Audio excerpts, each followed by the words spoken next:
வாழ்க்கையில் இங்கு நவக்கிரகங்கள் எழுதிய சட்டம் உங்க விதியன அறிய சாதகத்திலே கட்டம் வந்த வினைகளை பார்த்து மனதுக்குள்ளே வாட்டம் பூஷஞ்சியின் பரிகாரங்கள் தந்திடுமே ஏற்றம்.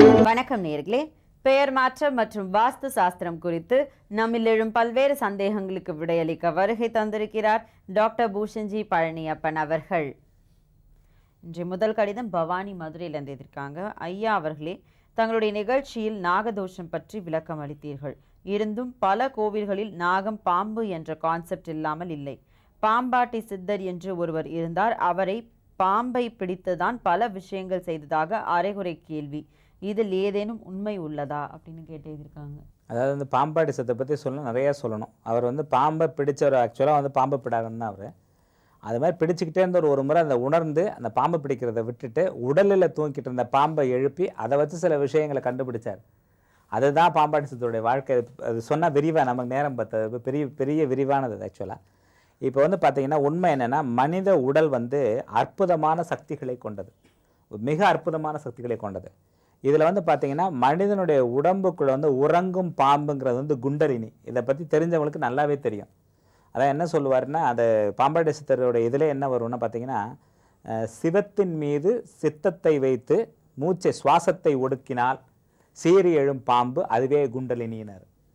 சிவத்தின் மீது சித்தத்தை வைத்து சுவாசத்தை அடக்கினால், அதாவது மூச்சு பயிற்சி, சுவாசத்தை அடக்கினால் சீறி எழும் பாம்பு அதுவே குண்டலினி. அந்த சீறி எழக்கூடிய பாம்பின் தன்மை இப்படி இருக்கிறது தான் ஓங்காரம். நாங்கள் இந்த ஊயும் அகாரம் உகாரம் மகாரம் சொல்லக்கூடிய ஓங்காரம், இந்த ஓங்கார தத்துவத்தோட அடிப்படையை விளக்குறது தான் பாம்பு. அஞ்சுதல நாகத்தோட அம்மன் உட்கார்ந்துருக்கும்.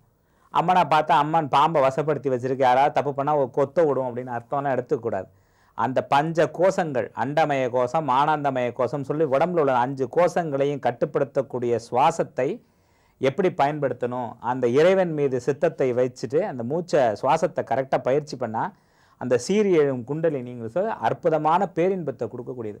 சிற்றின்ப சுகங்களில் மட்டுமே நம்ம இருந்துக்கிட்டு இருக்கோம். ஆக்சுவலாக இந்த பேரின்பத்தை அடையிறதுக்கான அற்புதமான வழி, ஏன் பிறந்தோம், எதற்காக பிறந்தோம், என்ன செய்ய போகிறோம், நம்முடைய நோக்கம் என்ன, அதை அறிஞ்சு உன்னை எறிந்தால் ஒரு பாட்டு வரும், மிக அற்புதமான பாட்டு அது. ஆக்சுவலாக அந்த உன்னை எறிந்தால் நம்மளை அறிஞ்சிக்கிறது, நம்மளை தெரிஞ்சுக்கிறது, அந்த சுய ஆராய்ச்சின்னு சொல்கிறோம்ல, செல்ஃப் ரிசர்ச்சு, அதை தெரிஞ்சுக்கிறதுக்கு ஒரு அற்புதமான வழிமுறை தான் இந்த நாகம் பாம்புங்கிற சப்ஜெக்ட். ஆனால் இது என்ன பண்ணிட்டோம்னா, இந்த ஊந்து போயிட்டு இருக்க பாம்போட கம்பேர் பண்ணி நிறையா நீ பாம்பு அடித்த தோஷம், பாம்பை கொண்டாந்து வச்சதுக்கு பரிகாரம் பண்ணுங்கிற மாதிரி ஒரு தவறான வழிமுறைக்கு போயிட்டோம். நல்ல விஷயம் தெரிந்தவர்களுக்கு இது கண்டிப்பாக தெரியும். அவர்கள் இதை வந்து நிச்சயமாக ஒருபோதும் இந்த நாகதோஷம் என்பதை நம்ப மாட்டார்கள். நம்மளுடைய நேயர்களுக்கு என்ன குறிப்பு சொல்ல போறீங்க?